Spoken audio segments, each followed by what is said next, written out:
Hello students, welcome to my channel. मेरे channel पर आपको 11th एंड 12th केमिस्ट्री के ओरल टॉपिक्स एंड क्वेश्चन मिलेंगे। सो प्लीज़ मेरे चैनल को लाइक, सब्सक्राइब एंड शेयर जरूर कीजिएगा। और आज के वीडियो में मैं आपको 12th बोर्ड के क्वेश्चन सॉल्व कराऊंगी।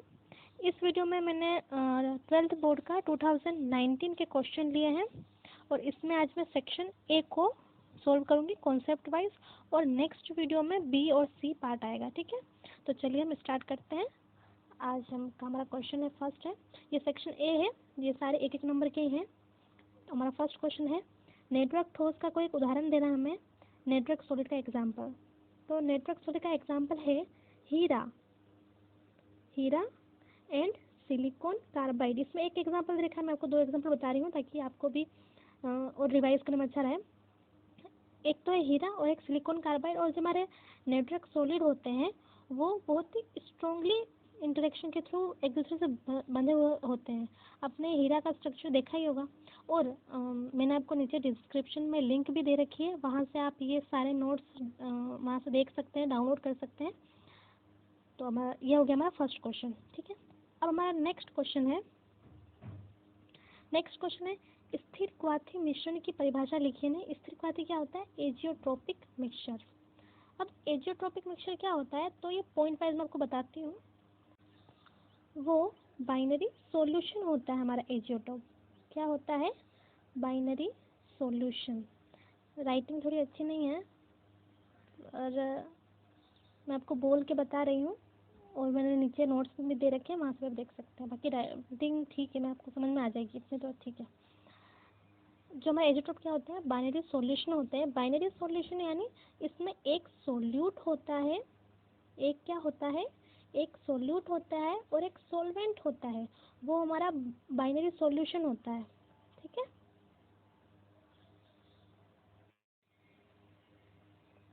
वो हमारा बाइनरी सॉल्यूशन होता है जिसमें एक सोल्यूट प्रेजेंट होता है और एक सॉल्वेंट प्रेजेंट होता है।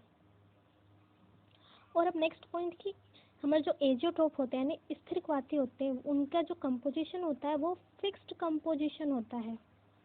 फिक्स्ड कंपोजिशन, उनका जो कंपोजिशन होता है वो फिक्स्ड कंपोजिशन होता है।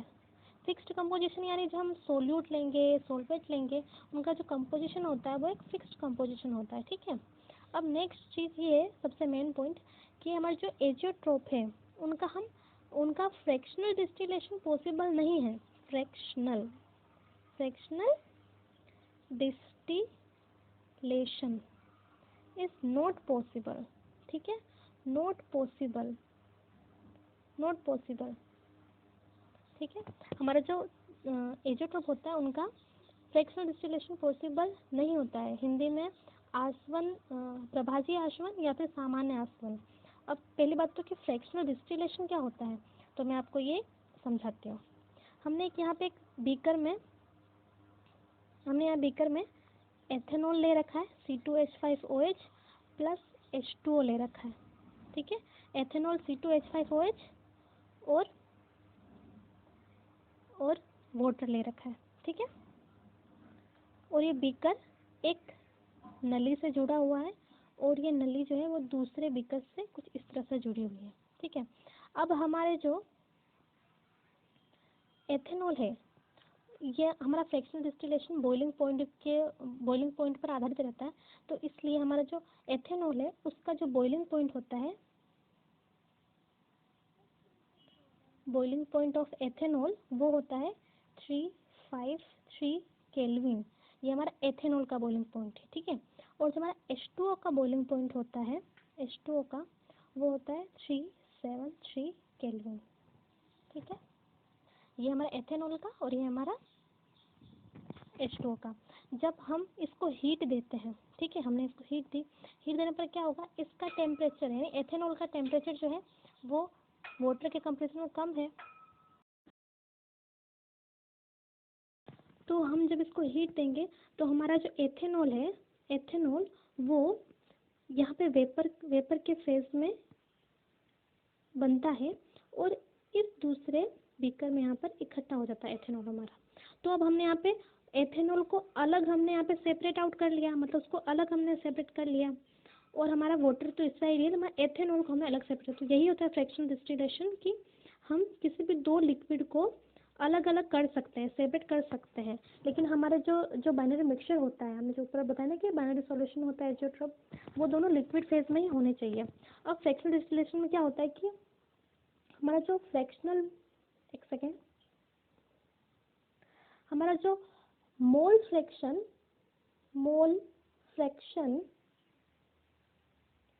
ऑफ सोल्यूट, ठीक है, of solute in liquid phase, मैं आपको बताऊंगी, ठीक है। Liquid phase is not equal to the mole fraction of solute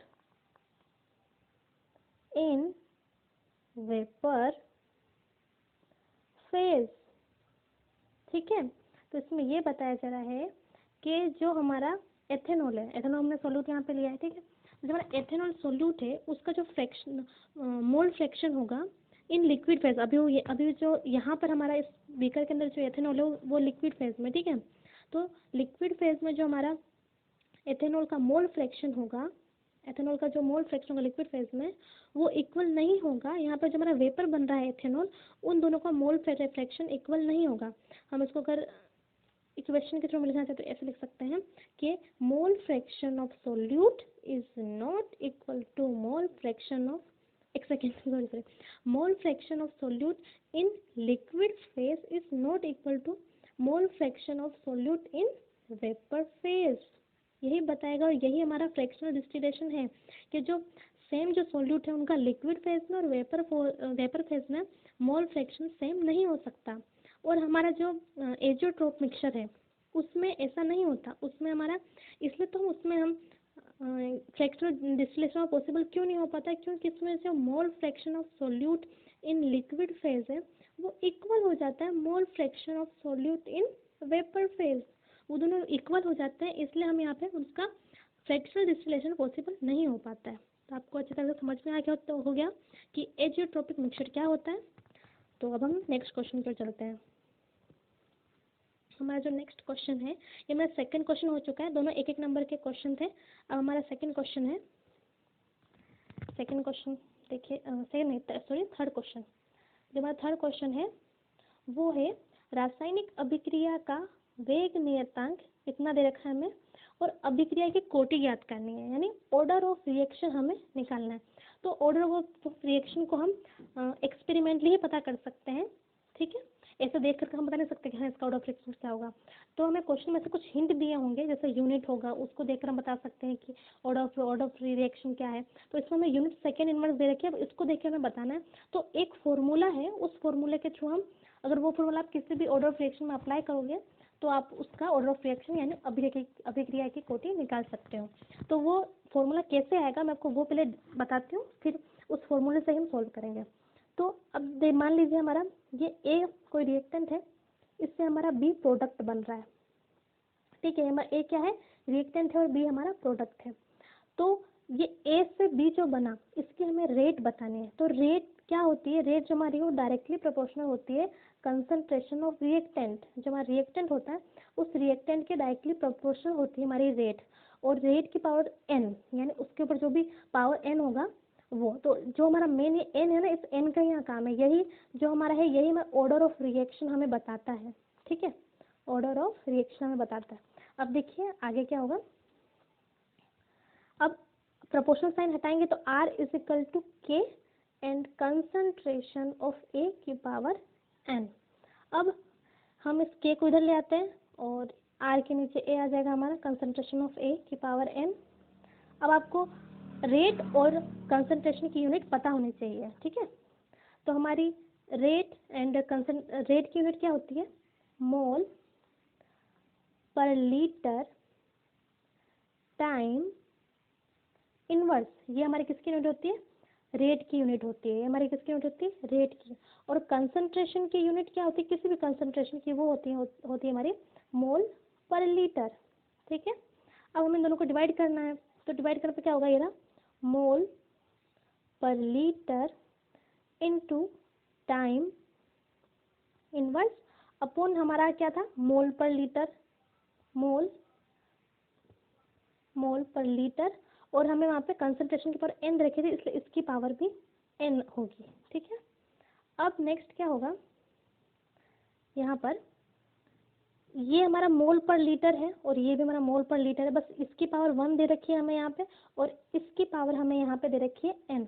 तो अगर हम नीचे की वैल्यू को ऊपर ले जाएंगे तो -n हो जाएगी, यानी यहाँ पे हमारा क्या हो जाएगा, मोल पर लीटर की पावर -n जब ये ऊपर आएगा तो। ठीक है, समझ रहे हैं, यहाँ पे -n हो जाएगा जब ऊपर आएगा तो, और जब ऊपर आएगा तो हमारा -n और 1, जब हमारे नीचे के जो मोल पर लीटर दोनों सेम है, ऊपर दोनों की बस पावर अलग अलग है, तो क्या ये दोनों ऐड हो जाएंगे। तो ऐड किस तरह से होंगे, देखिएगा, ये रहा मोल पर लीटर की पावर 1, ये हमें जो वही यहाँ पे 1 दे रखा है 1, माइनस ये पावर 1, वो ऐड होंगे पर यहाँ पे माइनस का साइन दे रखा है, इसलिए यहाँ पे माइनस हो जाएगा, और इनटू टाइम इनवर्स। ठीक है, तो ये है वो हमारा फॉर्मूला जिसके थ्रू हम सभी रिएक्शंस की ऑर्डर निकाल सकते हैं, अभिक्रिया की कोटि निकाल सकते हैं। तो आइए अब इसको थ्रू निकालते हैं, एक एक रख के मैं आपको बताऊंगी। जैसे अगर यहाँ पे n की वैल्यू अगर 0 होगी तो वो हमारा 0 ऑर्डर ऑफ रिएक्शन होगा। ठीक है, ऑर्डर ऑफ रिएक्शन होगा, और अगर n की वैल्यू 1 होगी तो वो हमारा फर्स्ट, अगर n की वैल्यू 1 होगी, ठीक है, ये n की वैल्यू अगर 1 होगी तो वो हमारा फर्स्ट ऑर्डर ऑफ रिएक्शन होगा, और अगर n की वैल्यू 2 होगी तो वो हमारा सेकेंड ऑर्डर ऑफ रिएक्शन होगा। ठीक है, अब हम यहाँ पे वैल्यू रखते हैं इस जो हमने निकाला उसमें। ठीक है, हमारा जो आया था इक्वेशन वो था मोल पर लीटर की पावर 1 माइनस n। अब n की वैल्यू हमें 1 रखनी है यहाँ पे। ठीक है, 0 रख लिया, तो यहाँ पे हम n की वैल्यू 0 रखेंगे, और टाइम इनवर्स। ठीक है, अब क्या होगा, 1 में से 0 जाएगा तो क्या होगा, 1 ही बचेगा, तो ये हमारे यहाँ बच जाएगा मोल पर लीटर की पावर 1 लिखो ना लिखो एक ही बात है, और टाइम इनवर्स। अब इसे और हम कैसे लिख सकते हैं, तो इसे हम और ऐसे लिख सकते हैं कि मोल लीटर, एक सेकेंड, लीटर इनवर्स नीचे था, वो नीचे ऊपर आएगा तो -1 हो जाएगा, litre inverse and time inverse तो हमारा है ही। टाइम इनवर्स ये हमारे किसके लिए आएगा, ये हमारा 0 ऑर्डर के लिए आएगा, 0 ऑर्डर के लिए।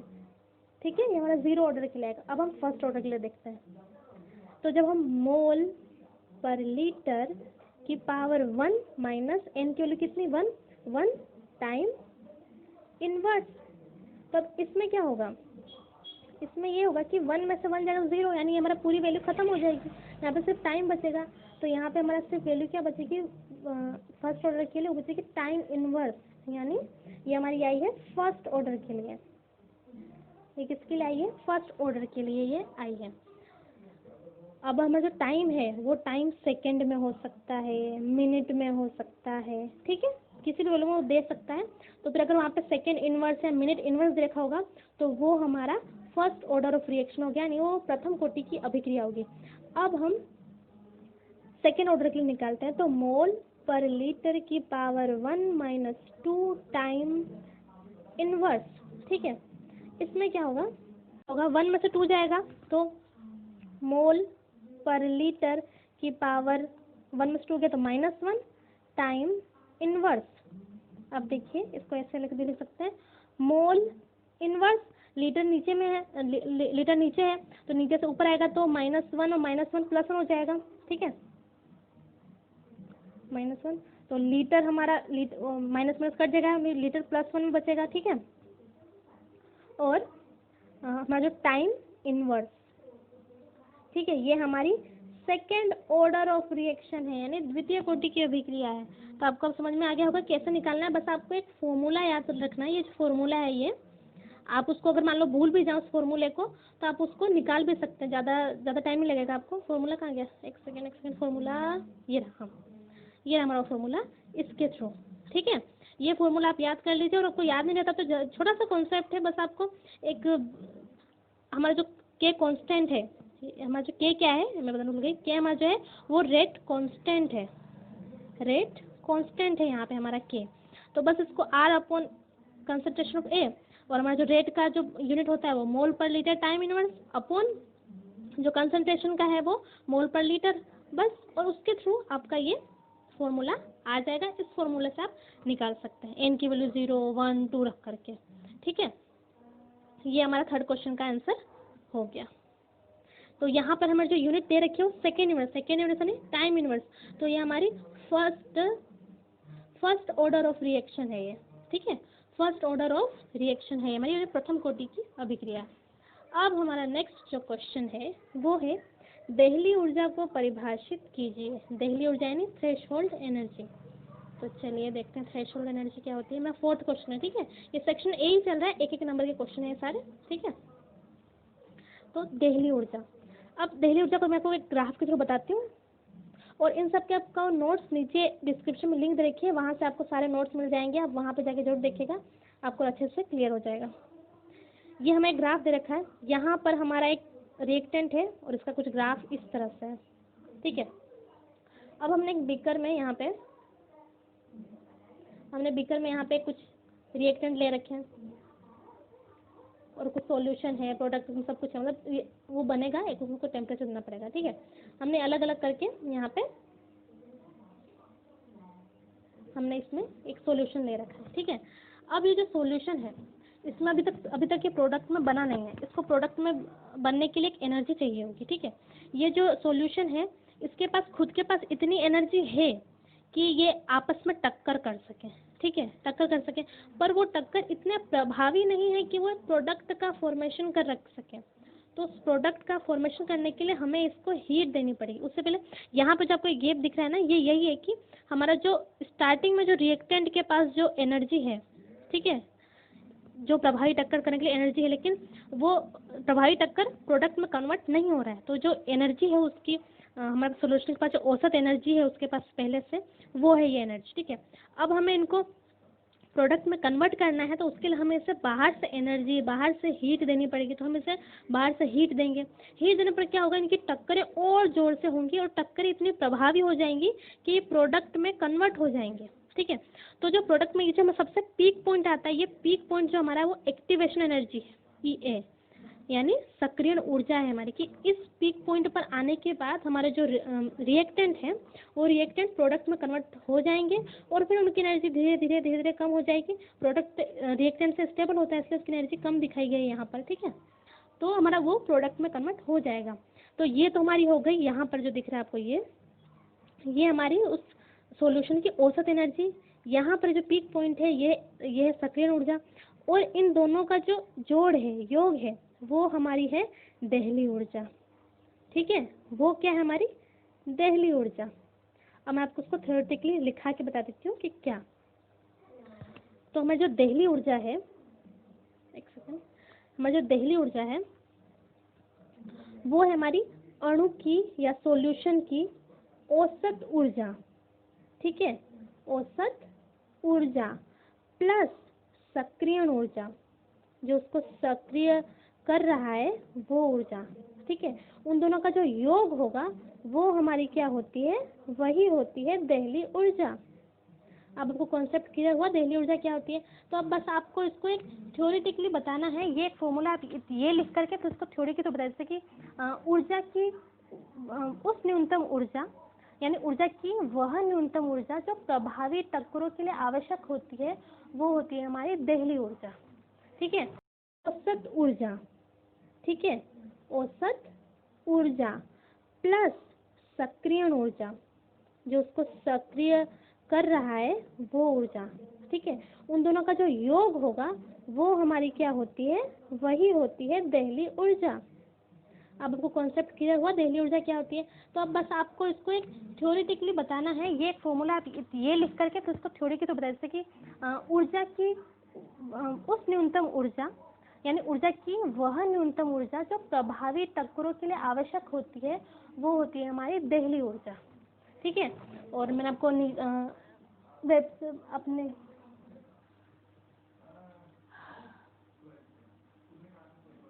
और मैंने आपको नीचे डिस्क्रिप्शन में लिंक दे रखा है, वहाँ पर आप क्लिक करिएगा, वहाँ पर और अच्छे से नोट्स में आपको मैंने नोट्स प्रोवाइड कर रखे हैं, वहाँ आप देख लीजिएगा।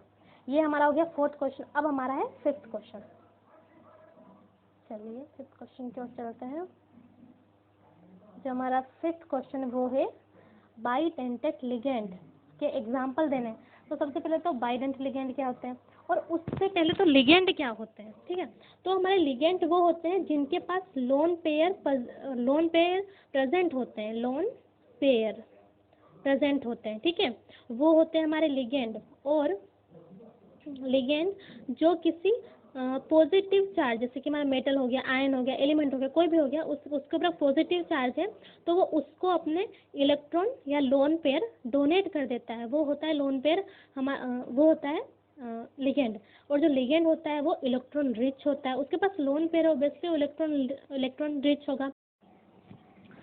और जो हमारे लिगेंड होते हैं वो लुईस बेस होते हैं।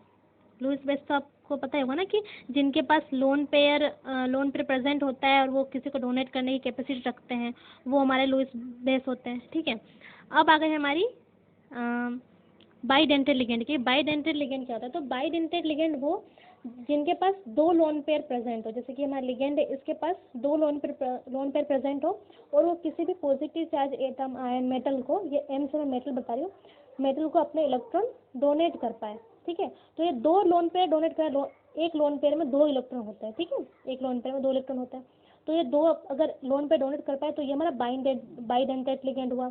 अगर वो सिर्फ एक ही डोनेट कर रहा है तो वो क्या होगा, वो होगा मोनोडेंटेट। वो क्या होगा हमारा मोनोडेंटेट लिगेंड। देखिए मोनोडेंटेट, ठीक है, वो होगा हमारा मोनोडेंटेट लिगेंड। और जो दो लोन पे डोनेट करे वो होगा हमारा बाइडेंटेट लिगेंड,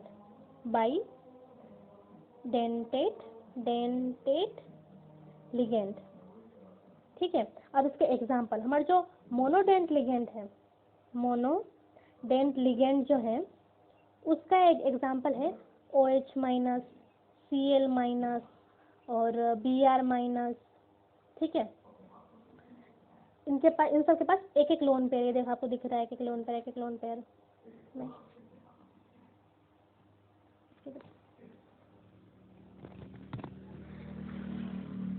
और एक और एग्जांपल हुआ NH3, H2O।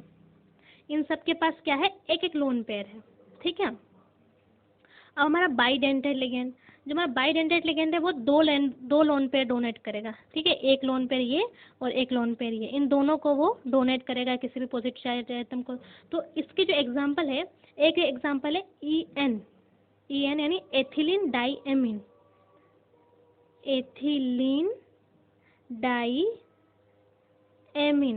ठीक है, इसका स्ट्रक्चर होता है CH2 यहाँ पे NH2 और ये NH2। ठीक है, ये जो हमारा नाइट्रोजन के पास कितने लोन पेयर होते हैं, नाइट्रोजन के पास एक लोन पेयर का सेट होता है, इसके पास एक लोन पेयर का सेट। तो ये दोनों किसी भी positive charge atom, ion, metal को अपना इलेक्ट्रॉन डोनेट कर सकते हैं। तो ये कैसे लिगेंड हो गए, बाइडेंटेट लिगेंड। ये एक एग्जांपल हो गया। एक और मैं आपको एग्जांपल बता देती हूँ। एक और एग्जांपल है C2O4 2- ऑक्सीडेटिव आयन। इसकी स्ट्रक्चर कैसी होती है, ये हमारा कार्बन, ये डबल बॉन्ड ऑक्सीजन के साथ, ये हमारा कार्बन डबल बॉन्ड ऑक्सीजन के साथ, ये O- और ये O-। यहाँ पर भी एक लोन पेयर, यहाँ पर भी एक लोन पेयर। अब ये किसी भी पॉजिटिव चार्ज मेटल, आयन को अपना लोन पेयर डोनेट कर सकते हैं। तो ये हमारे कैसे एग्जाम्पल हो गए, बाइडेंटेट लिगेंड के। ठीक है, ये हमारे बाइडेंटेट लिगेंड के एग्जाम्पल हो गए।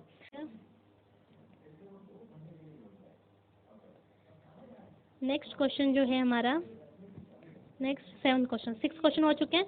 ए सेक्शन में टोटल 2 क्वेश्चन है, सॉरी 2 नहीं 13 क्वेश्चन है, हमारे 6 क्वेश्चन हो सकते हैं। अब हम आते हैं 7 क्वेश्चन की ओर। हमारा 7 क्वेश्चन है, फिनोक्साइड आयन की संरचनाएं बनाइए। फिनोक्साइड आयन, ठीक है, इसकी पहले बात तो फिनोक्साइड आयन होता क्या सकता है। फिनोक्साइड आयन में एक बेंजीन रिंग प्रेजेंट होती है कुछ इस तरह से, ठीक है। और इसके ऊपर यहाँ पर ऑक्सीजन लगा रहता है O माइनस के फॉर्म में। ये हमारा क्या होता है, ये हमारा फिनोक्साइड आयन होता है, phenoxide, phenoxide, phenoxide ion, ion के इस पे चार्ज है प्रेजेंट है ना, इसलिए आयन, ओके, फिनोक्साइड आयन। अब हम इसकी अनुनादी संरचना यानी रेजोनेटिंग स्ट्रक्चर बनाने हैं, तो देखिए रेजोनेटिंग स्ट्रक्चर की कैसी होगी। ये हमारा नेगेटिव चार्ज, ये बेंजीन यहाँ पर, और बेंजीन के तीनों बॉन्ड इस सीक्वेंस को लगे रहते हैं, ठीक है, ये रेजोनेंस में रहते हैं इसलिए। तो अब ये जो नेगेटिव चार्ज है वो यहाँ पर आता है, मैं पेन का कलर चेंज कर लेती हूँ। जो नेगेटिव चार्ज है वो यहाँ पर आएगा, और ये जो डबल बॉन्ड है वो यहाँ पर नेगेटिव चार्ज को जनरेट करेगा। देखिए किस तरह से, ये हमारा ऑक्सीजन, ठीक है, ये हमारा ऑक्सीजन, यहाँ पर ये डबल बॉन्ड जनरेट हो गया, ये हमारा बेंजीन है ये, ठीक है। हमारा नेगेटिव चार्ज कहाँ आ गया, यहाँ पे हमारा नेगेटिव चार्ज आ गया, और ये double bond as it is, और ये double bond as it is. अब क्या होगा, ये जो नेगेटिव चार्ज है वो यहाँ आएगा, यहाँ पर डबल बॉन्ड बनाएगा, और ये डबल बॉन्ड हमारा यहाँ पर नेगेटिव चार्ज बनाएगा। तो देखिए किस तरह से स्ट्रक्चर होगी, ये रहा हमारा बेंजीन रिंग, ये जो नेगेटिव चार्ज है वो यहाँ आ गया, यानी यहाँ पर हमारा डबल बॉन्ड बन गया, और अब नेगेटिव चार्ज यहाँ जनरेट हो गया, ये double bond as it is, ठीक है। फिर क्या होगा, अब यहाँ पर ये जो नेगेटिव चार्ज है वो यहाँ जाएगा, और ये डबल बॉन्ड यहाँ आएगा। तो कुछ इस तरह से, ये डबल बॉन्ड, ये नेगेटिव चार्ज यहाँ आया, डबल बॉन्ड बनाया, और ये डबल बॉन्ड यहाँ पे नेगेटिव, मतलब डबल बॉन्ड जो है उसको अगर हम ब्रेक करेंगे तो नेगेटिव चार्ज बनाएगा, और नेगेटिव चार्ज अगर कहीं जाएगा तो वो एक सिंगल बॉन्ड का फॉर्मेशन करेगा। यहाँ पहले से सिंगल बॉन्ड है, तो फिर एक सिंगल बॉन्ड बनेगा, तो डबल बॉन्ड का फॉर्मेशन हो रहा है, ठीक है। और यहाँ पे हमारा एज इट इज ऑक्सीजन है। अब नेक्स्ट, ये नेगेटिव चार्ज हमारा कहाँ जाएगा, यहाँ, ठीक है, ये नेगेटिव चार्ज हमें यहाँ जाएगा, और ये जो डबल बॉन्ड है, ये डबल बॉन्ड अब हमारा इस ऑक्सीजन पे वापस चला जाएगा। तो डबल बॉन्ड वापस जाएगा तो क्या बनाएगा, नेगेटिव चार्ज, तो इस ऑक्सीजन पे वापस हमारा नेगेटिव चार्ज आ जाएगा, ठीक है, ये नेगेटिव चार्ज वापस आ गया, और अब हमारा एक डबल बॉन्ड यहाँ, एक डबल बॉन्ड यहाँ, और नेगेटिव चार्ज ने यहाँ पर डबल बॉन्ड जनरेट कर दिया। तो अब आप फर्स्ट जो स्ट्रक्चर है और जो लास्ट हमारा स्ट्रक्चर है उसको कंपेयर करके देखेंगे तो कुछ भी चेंजेस नहीं है, बस हमारा जो डबल बॉन्ड यहाँ पर था वो यहाँ, मतलब उनकी जो सीक्वेंस है वो सीक्वेंस चेंज हो गई है, ठीक है। तो इस तरह से फिनोक्साइड आयन की रेजोनेटिंग स्ट्रक्चर बनती है। बस फिनोक्साइड आयन का आपको स्ट्रक्चर पता होना चाहिए, उसके बाद रेजोनेटिंग स्ट्रक्चर बनाना तो बहुत आसान है, ठीक है। अब चलिए नेक्स्ट क्वेश्चन की ओर। नेक्स्ट क्वेश्चन जो हमारा है वो है कार्बिल एमीन अभिक्रिया का रासायनिक समीकरण लिखना है हमें यहाँ पे, ठीक है। 1 नंबर का क्वेश्चन है सिर्फ, और रिएक्शन, चलो ठीक है देखते हैं। कार्बिल एमीन, हमारी जो क्वेश्चन है वो है कार्बिल एमीन, हमें यहाँ पे कार्बिल एमीन रिएक्शन बतानी है। कार्बिल, एक सेकेंड, कार्बिल, ठीक है, कार्बिल एमीन की हमें रिएक्शन बतानी है। तो कार्बिल एमीन में हमारा क्या क्या प्रेजेंट होता है, एक तो हमारा प्राइमरी एमीन RNH2, ठीक है। एक तो क्या होता है इसमें, मतलब ये हमारे ओनली प्राइमरी एमीन पर ही वर्क करता है, ठीक है। Primary amine plus chloroform, chloroform का क्या होता है फॉर्मूला CHCl3 प्लस कोई भी एक बेस लेना होता है, तो बेस में यहाँ पर हम KOH बेस लेते हैं, ठीक है। अब इनकी रिएक्शन से, ठीक है, ये जो आपस में रिएक्ट करते हैं तो इससे क्या बन जाता है हमारा R, एक सेकंड पेन को क्या हो गया, RN ट्रिपल बॉन्ड C, ठीक है।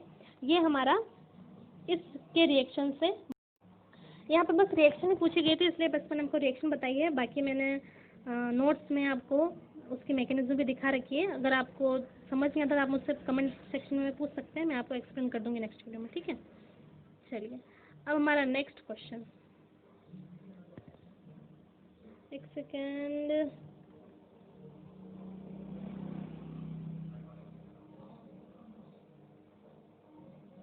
नेक्स्ट क्वेश्चन जो हमारा है ये शायद पीछे देख रहे हैं, देख लो पहले। कार्बिल एमीन, हाँ, एक क्वेश्चन तो छूट ही गया, कार्बिलैमिन में एक क्वेश्चन छूट गया, वो है हमारा नीचे 9th क्वेश्चन। थायराइड ग्रंथि द्वारा स्रावित हार्मोन का नाम लिखिए। तो थायराइड ग्रंथि द्वारा हमें कौन कौन से हार्मोन स्रावित, इसमें एक का नाम पूछा है तो उसका नाम है थायरोक्सिन, THY, थायरोक्सिन, ROXIN, एक थायरोक्सिन। और एक और क्या है, एक और नाम है उसका ट्राई आयोडो थायरोनिन। ठीक है, एक और नाम क्या है, ट्राई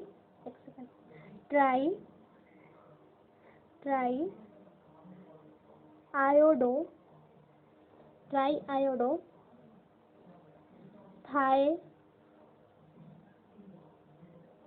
थायरोनिन। ठीक है, ये हमारा सेकंड है। हमारा जो ग्लैंड है थायराइड ग्रंथि, उसके द्वारा दो हार्मोन रिलीज होते हैं, एक तो थायरोक्सिन और एक थायरेडो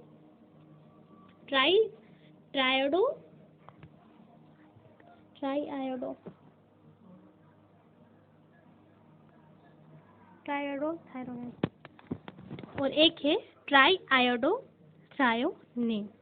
अब चलिए नेक्स्ट क्वेश्चन की ओर चलते हैं। नेक्स्ट क्वेश्चन है हमारा, नेक्स्ट क्वेश्चन 10th। ठीक है, 10th क्वेश्चन तक आ गए हम।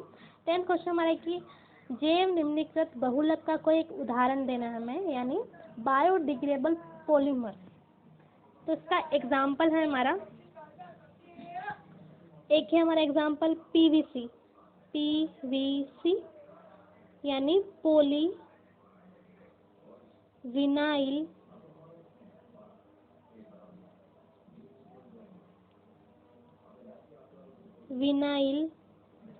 क्लोराइड, पॉलीविनाइल क्लोराइड यानी पीवीसी। इसका जो स्ट्रक्चर होता है वो होता है CH2 डबल बॉन्ड CHCl। ये होता है पॉलीविनाइल क्लोराइड। डबल बॉन्ड के पास अगर कोई ग्रुप हमारा लगा रहता है, कोई फंक्शनल ग्रुप, तो उसको विनाइल बोलते हैं। डबल बॉन्ड के जस्ट पास से लगा हुआ है इसलिए विनाइल हो गया, तो पॉलीविनाइल क्लोराइड। और ये पोली क्यों, क्योंकि जब हम यहाँ पे CH2 नहीं आएगा, CH ही आएगा, डबल बॉन्ड CHCl, और ये कुछ इस तरह से। ठीक है, और फिर यहाँ पे N, ये N चेन के रूप में लग रहते हैं, इसलिए पॉलीविनाइल क्लोराइड लगाते हैं। ठीक है, ये हो गया हमारा फर्स्ट एग्जांपल। और सेकंड है पॉलीस्टाइरीन।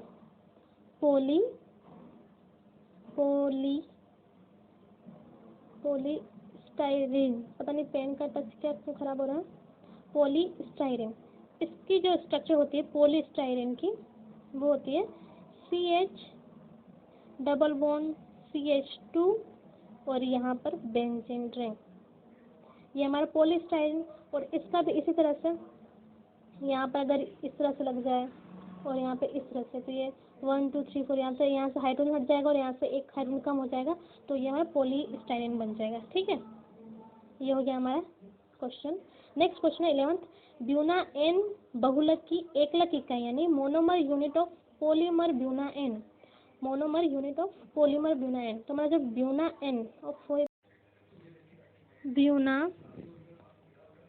एन, ठीक है, ब्यूना एन। अब यहाँ पे जो ब्यूना में जो BU है, BU यानी ब्यूटा डाइइन, आप इसके नाम से इसका मोनोमर बता सकते हैं। और यहाँ पे जो Na है, Na तो आपको पता ही क्या होता है, Na सोडियम, यहाँ पे सोडियम है Na। ठीक है, इसका यूज वैसे कैटालिस्ट के रूप में है। ये हमारा मोनोमर में इसका इन्वॉल्वमेंट कुछ नहीं है, बस एक कैटालिस्ट के रूप में यहाँ पे होता है। और जो हमारा N है,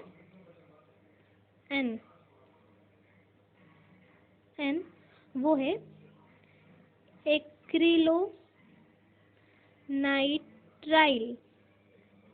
एक्रिलोनाइट्राइल। इसकी स्ट्रक्चर देखिए कैसी होती है, ये CH2 डबल बॉन्ड CHCN, ये होती है एक्रिलोनाइट्राइल की स्ट्रक्चर।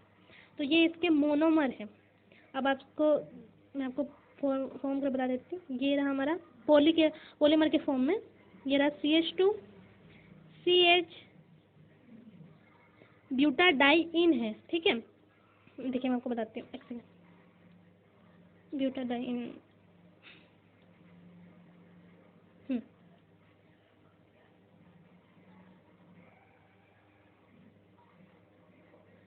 तो ब्यूटाडाइन, इसमें हमें 2 डाइन लेने, तो CH2 double bond CH single bond CH double bond CH2, ये हमारा ब्यूटाडाइन हो गया। और इसमें हमें एक्रिलोनाइट्राइल ऐड करना है, यानी CH2 डबल बॉन्ड CH, ये CN, ठीक है। और किसकी प्रेजेंस में? कैटालिस्ट हमारा N है, इसकी प्रेजेंस में।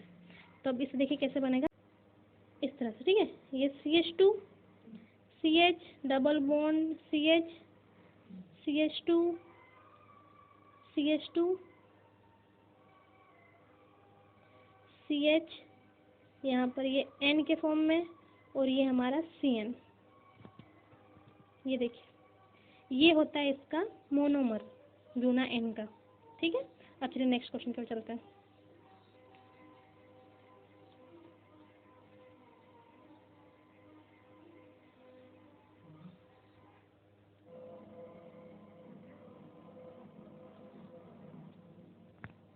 देखिए नेक्स्ट क्वेश्चन जो हमारा, बस 2 क्वेश्चन बचे हैं, 13 क्वेश्चन थे तो ये 2 क्वेश्चन बचे हैं।